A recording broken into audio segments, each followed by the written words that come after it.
Well, it's that time of the year again. The time of the year when people start doing good on their New Year's resolutions to try and bring into being a better version of themselves. If you're anything like me and have a gym addiction, you probably made some New Year's resolutions related to the gym. Me personally, I'd like to improve my squat, my bench press, and my deadlift, so all my New Year's resolutions are in that area. But what is the actual psychology behind New Year's resolutions? And are there techniques that we can use to make them more likely to succeed? Well, let's talk about the science behind that. Welcome to The Science Behind That with Atticus Hamilton. Sponsored by Denver Family Lawyers, advocates in advocacy since 1997. Hello, all you scientists, and welcome on back to The Science Behind That podcast. I am your host, Atticus Hamilton, and on today's episode, we are going to be discussing the science and the psychology behind New Year's resolutions. This is an episode that I've wanted to do for a while because I think it affects pretty much everybody, or if not everybody, the vast majority of people out there.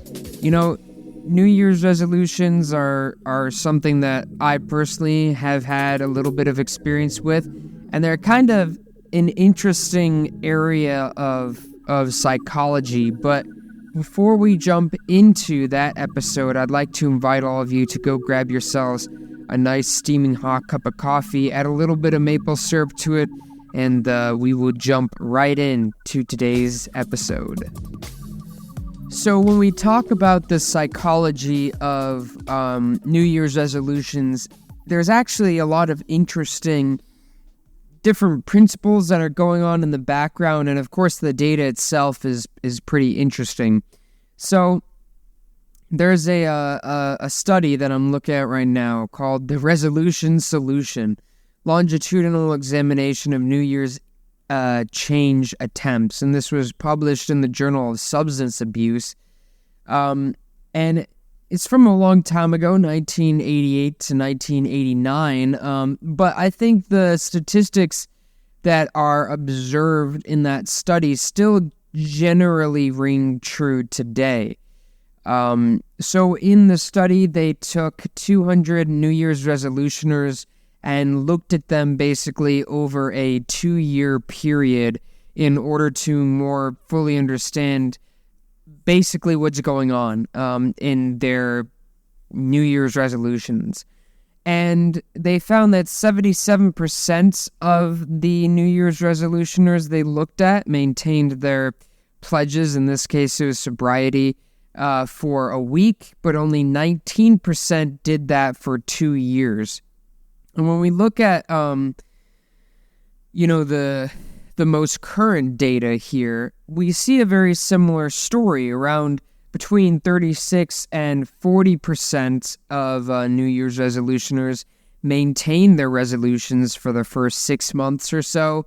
And then after that, only between 12 and 19% actually complete their resolutions, i.e. make it a full year.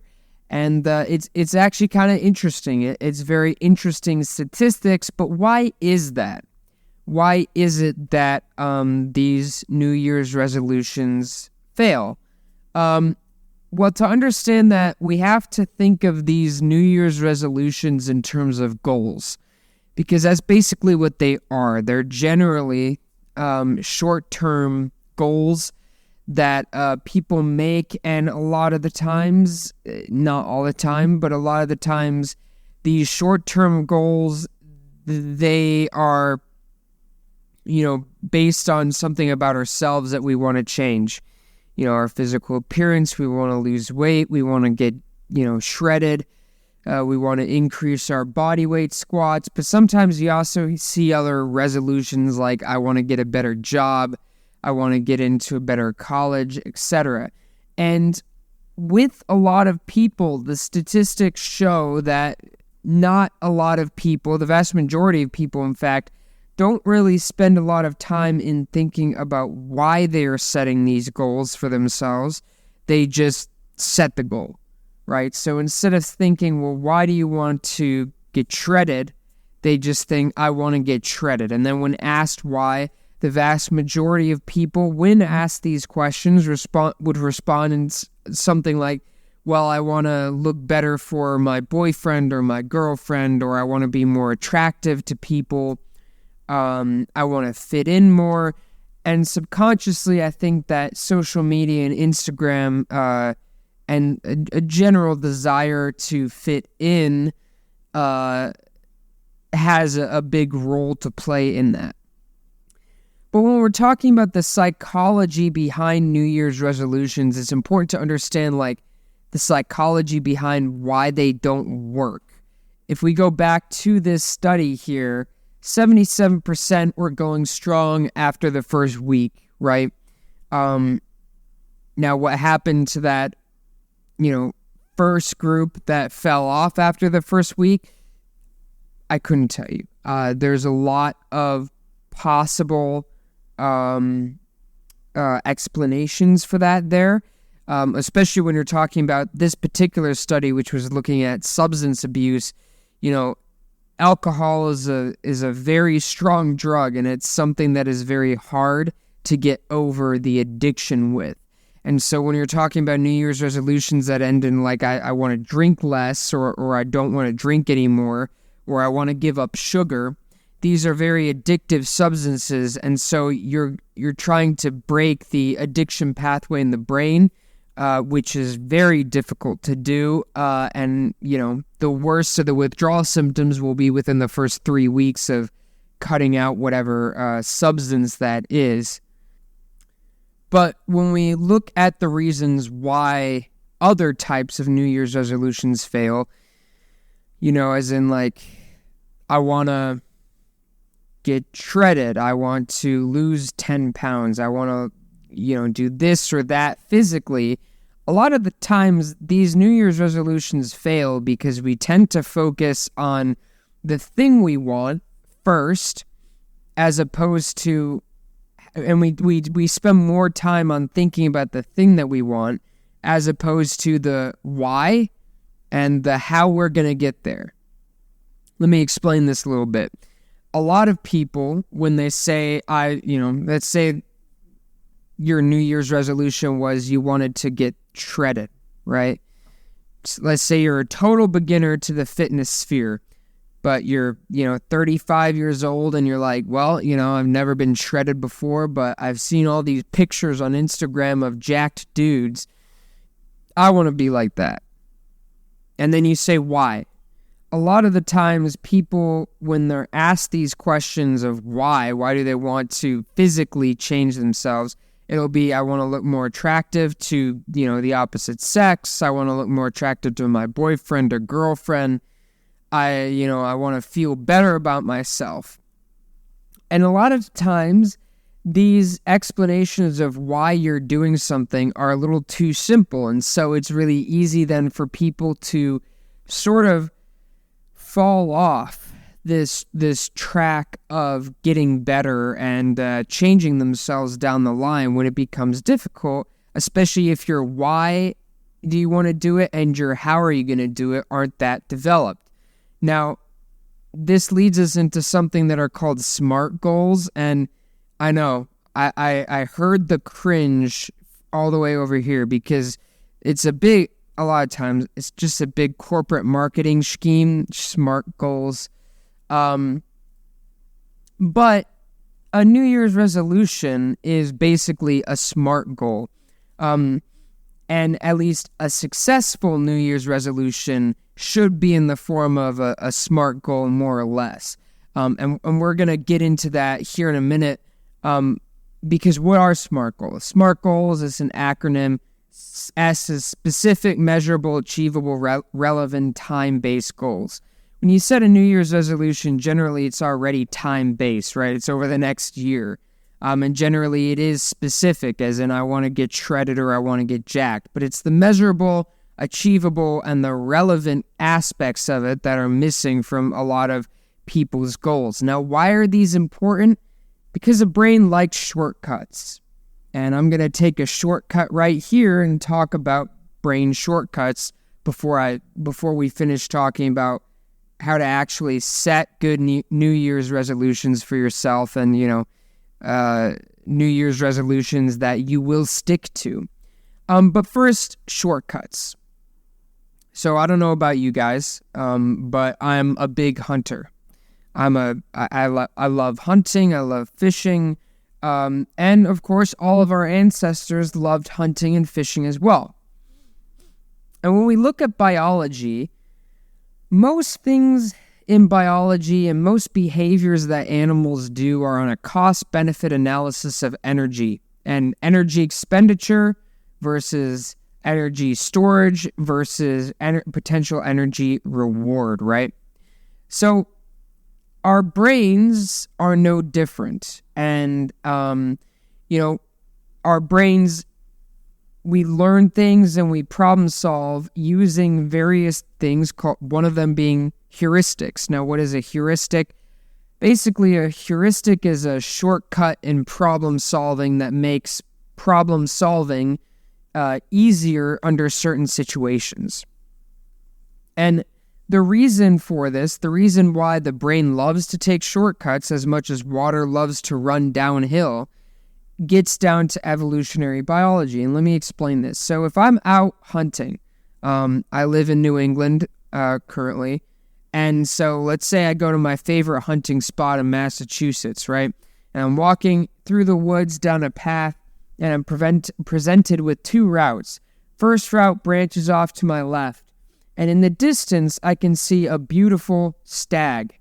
Far away, though, maybe like 100 meters away, right? And he's on a hilltop, and there's maybe a deadfall in front of him. I hope you're picturing this, but he's in a clearing on the top of this, ridge. There's a deadfall in front of him, and it'll be easier for me to sneak up on him, right? Because maybe going that way, the buck, he doesn't have a good sight line on me. So it'll be easier for me to go that way, but it'll be much harder, or it'll be easier for me to sneak up on him, but it'll be actually harder for me to get there because I'd have to traverse maybe a swamp or a bog and a couple deadfalls to actually get there. And then let's say on the right side, I have another nice looking buck that's maybe, 40 meters away from me. And on this side, it's a clear shot towards that buck. It's a pretty straight path.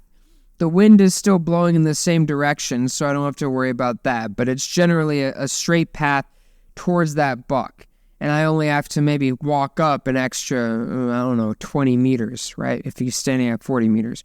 But the problem with that is it's going to be harder for me to creep up on this buck on the right side than it is on the left side. And let's say I'm really hungry, right? So I'm in a survival situation maybe, and I really need food. So what situation do I go with? Well, I don't know what situation you would pick, but in my experience, I would go with the buck on the right. That's harder to sneak up on, but that's closer and less energy for me to expend to get there, because my brain is making a cost-benefit analysis of energy expenditure, energy storage, and potential energy yield. If I go with the buck on the left, well, I pretty much give up the opportunity of going to the one on the right, because if the one on the left doesn't turn out, the one on the right will no longer be there, right? And the buck on the left could disappear over that ridge by the time it takes me to trek that, 80 meters to get to him, to get to a shootable range, an ethically shootable range. And so the brain does this same sort of thing, and this is just a remnant of our hunter-gatherer lifestyles when we took shortcuts to save energy, and our brain does the exact same thing. So our brain will take shortcuts, especially on problem solving, when it is not immediately necessary for our survival. And so what do I mean by that? What I mean by that is, if you set a goal, like I want to get jacked in a year, and that's it, it is going to be a lot easier for your brain to be like, well, this isn't obligatory for our survival. I'm expending a lot of energy on doing this when I could expend other energies on something that I'm either A, more interested in, or B, that is more necessary for my survival, like work, right? So why would I make sacrifices of things that I like? Because the brain's addicted to dopamine. The brain's a big druggie. The brain's addicted to dopamine and serotonin. So it's like, why would I give up things like maybe, I don't know, playing video games for 2 hours every day to go to the gym when it doesn't really sound like the gym is a necessary requirement for me? The simple answer is there really isn't, in that context, a reason for the brain to change habitual lifestyle and go from playing video games and lazing about to going to the gym. Now, some of you in the audience are like, Atticus, there's a number of reasons why it's beneficial. There are, right? But when we talked about what the New Year's resolution was, the New Year's resolution was just get jacked in a year. There is no mention of why, and there is no mention of what the benefits are. And so even after you set that resolution, you can tell yourself, well, this is why and these are the benefits. But when you went into this, establishing your heuristic and establishing your schema, which is basically a framework of learning that the brain uses for this particular goal, or which is a New Year's resolution, you didn't add those reasons. So it's going to be a lot easier for the brain to apply other heuristics, shortcuts, to get around doing that goal, which is why a lot of people give up. So then the natural reason is, so then to summarize quickly before we get into how you make better New Year's resolutions, what did we learn? Well, we learned that the brain is not only lazy, but the brain is kind of a drug addict, right? The brain loves dopamine and serotonin, all the feel-good neurotransmitters. And so the brain will actively pursue activities that induce dopamine and serotonin levels at higher concentrations over other activities that don't, right? Which also gets into motivation. For the brain, for the most part, the big motivation of the brain as an organ is to get ATP and to get serotonin and dopamine. And so if you set a New Year's resolution that's go to the gym, but maybe you have to cut out things you genuinely like playing video games or, I don't know, other things like that, that's going to cause a big issue for your brain, because immediately going to the gym is not going to produce more dopamine and serotonin than the things you actually enjoy, especially if you're substituting things you enjoy for the gym or for whatever your New Year's resolution is. So we learned that. We also learned that the brain will generally make decisions that expend the least amount of energy as possible, right? Unless there's a necessity for it, unless there's either a pressing environmental thing or a survival thing that makes you expend more energy, or unless it's that you're pursuing an activity that will give you a big burst of serotonin and dopamine. And so we learned that. We also learned that most New Year's resolutions fail. So then how do we make New Year's resolutions that don't fail? Well, we make our New Year's resolutions specific. We specifically identify something that we want. And I think everybody does this, right? Everyone identifies something that they want. Say, I want to be jacked, or I want to be healthier. And maybe instead of just saying, I want to have a leaner physique, you list out specifics of what you want to look like. You know, what lean mass do you want to get to, if that's your New Year's resolution? You know, maybe you say, I want to be 130 pounds lean mass at 14% body fat. And you can see that's a much more specific goal, I guess, than just saying, I want to be jacked, you know, and I mean, all of us do. Well, I don't know about that, but all of us gym bros do. All right. But, so that's the first part, specific, measurable. This measurable, I don't really think applies. It doesn't necessarily have to apply to silly corporate goals that your employer makes you do. But measurable would be like you set I sound like a corporate ad right now, and I'm kind of cringing myself out, but it is valid, right? So you set waypoints for yourself. So I do this personally for my own fitness goals. I set waypoints for myself. I say June 4th, all my waypoints are on my birthday for some reason, but I say June 4th, 2025, I want to bench press 400 pounds. And you can make these smaller too, especially when we're talking about New Year's resolutions. So let's say your New Year's resolution is to cut out sugar. Maybe your measurable aspect here would be, I don't know, maybe your measurable aspect here would be by April you want to stop eating desserts, right? And then by August you want to stop putting sugar in your coffee. And then by, I don't know, August, November, you want to stop using alternative sweeteners. And then by come next year, you'll be off sugar, right? So that'd be measurable. So we have specific and measurable. And when you're setting like the specific aspect, I always think it'd be helpful to list all the benefits associated with whatever this thing is. So if your goal is to go to the gym and, become 130 pounds lean mass at a total of 167 and 14% body fat, that's your goal. And then maybe add on to that, I want this because,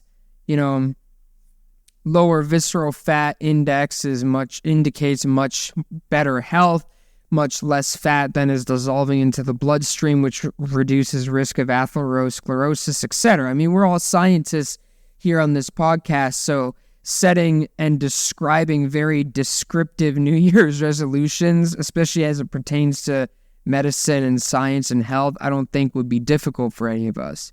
The other aspect is attainable, and this is just kind of stupid. It's confirm your goals are attainable. This is kind of like duh. And again, this is another aspect of the SMART goals that I don't really think applies very well with the New Year's resolutions. But I guess if you're like, it's 2023 and by 2024 I want to be a dictator in some small country somewhere, yeah, it's probably not attainable. So maybe go for a New Year's resolution.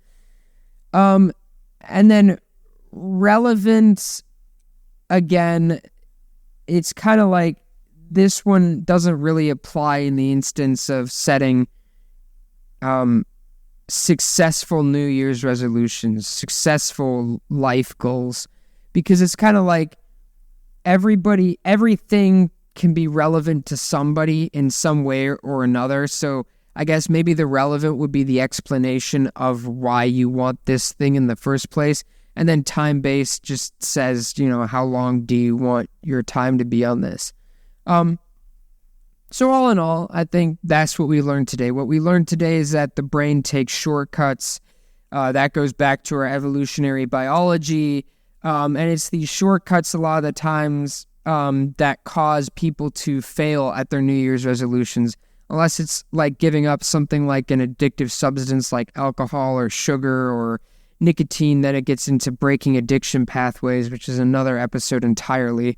And I have done those episodes in the past. I think in every one of my episodes where I talk about, I did a drug series not too long ago, and I talk about addiction pathways in the brain in those episodes. So if you're interested, take a listen there. And then we also learned how to practically create New Year's resolutions that are going to be more helpful to you guys and that are going to, I think, allow you to achieve these goals. And the other aspect of this, so we talked about specific, right? Set a goal that is specific and you can explain why you want it. Measurable, have waypoints for yourself, big bravos, good job points, achievable, make sure it's not something that's too grandiose, like, live on the moon in a year. Relevant, again, everything's relevant to everybody. Make sure you know why you're doing the thing you're doing, and time-based, set a time frame for this. But I think the other aspect here is that you have to enjoy it, and it has to be for you. If you set a goal like, I want to become, the next Mr. Olympia, great goal. That's fantastic. Great New Year's resolution. But don't have your reasoning be because I want to be attractive to my girlfriend. You want your reasoning to be because, I want to be the happiest and healthiest version of myself. And it always helps too if you genuinely enjoy what you're doing. If you become invested in learning everything there is to know about this thing that you set your goal as. So overall, I think that contributes to the motivation, right? And especially because if it becomes something that you can, I guess, make yourself really enjoy, like going to the gym, full disclosure, when I first went to college, I was not the gym rat I am now, and I hated the gym. But a series of things happened in my life, and I put myself down a different path, and now it's my happy place. So it's like you can change the things you genuinely enjoy, and if you genuinely enjoy it, your New Year's resolution, it'll make it far more achievable. So, ladies and gentlemen, I hope you enjoyed today's episode. I know I talked about the whole, cringy corporate acronym of SMART goals, but I do think that in essence, it will actually help you achieve your New Year's resolutions. I also hope you guys learned something in this episode, about the evolutionary psychology and evolutionary biology of short-term resolutions and long-term resolutions and why we tend to fail. And the final aspect of this is, regardless of who you are and what your New Year's resolution is or your career aspirations or whatnot, there's points where you will fail. And there's an aspect to this stupid SMART acronym. And I say it's stupid, I just don't like the acronym. But there's an aspect to this acronym that I wish they had, which is go easy on yourself. We only learn through failure. And I strongly believe that. Success is fantastic, but you do not learn as much through direct success as you do from failure. And every single one of us will fail at something. And when we do fail, the only thing we should be doing is learning why we failed. Going back, thinking it over. What happened? Why did we fail at this? And once you learn that, move on. Don't beat yourself up about it. If your goal is to get, your beach body, and come May, you don't have your beach body, don't descend into a deep, dark depression. Think about the months leading up to it and think, well, why did this happen? What can I improve on to change this outcome? And don't beat yourself up about it, because that will just hurt you. That won't help you. So go easy on yourself too, Respect yourself. I think that should be the R instead of relevant. It should be respect. Specific, measurable, achievable, respectable, or respect, and time-based. Ladies and gentlemen, I hope you enjoyed today's episode. I don't know about you, but I'm jazzed. It's the weekend. I'm going for something awesome. Anyway, happy New Year's. I wish all of you the best of luck in your New Year's resolutions. Have a great weekend. I will see you all on Monday. And remember, ladies and gentlemen, as always, stand up and question everything.